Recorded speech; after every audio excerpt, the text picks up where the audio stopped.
வணக்கம். நெருப்பு தமிழன்.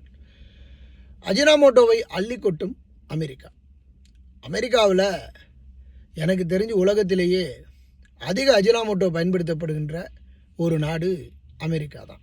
நான் நினச்சேன் சிங்கப்பூர் மலேசியாவில் தான் கொஞ்சம் பயன்படுத்துகிறாங்க அதிகமானு. ஆனால் அதையெல்லாம் அள்ளி சாப்பிட்ற அளவுக்கு நம்ம வீட்டுக்கு மணல் எந்த அளவுக்கு டிப்பரில் கொட்டுறோமோ அதுபோல் இங்கே கொட்டுறாங்க.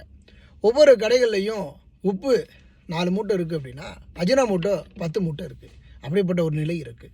தெலுங்கர்களுடைய உணவகங்களில் முழுவதுமாக அஜினாமோட்டோ மட்டும்தான் பயன்படுத்தப்படுது. கலரை பொறுத்த வரைக்கும் ஒரு பெரிய விஷக்கிருமி நோய், அதுதான் கேன்சரை ஏற்படுத்தக்கூடிய ஒரு நோயும் கூட. அமெரிக்காவில் கலரும் நான் பயன்படுத்துகிற கலர் மாதிரி தாண்டவமாடுது அப்படின்னு சொல்லலாம். அஜினாமோட்டோவை பொறுத்த வரைக்கும் அது ஒரு கொடிய ஒரு கொரோனா நோய் போல தான். கொரோனா நோய் உடனே கொள்ளும், இது கொஞ்சம் உங்களை தாமதமாக வச்சு கொள்ளும் அப்படிங்கிறது தான். அஜினாமோட்டோவிற்கு அமெரிக்கா முற்றுப்புள்ளி வைக்காதது ஒரு உலகத்தில் இருக்கக்கூடிய ஒரு தேவையில்லாத ஒரு ஆணி என்று சொல்லலாம்.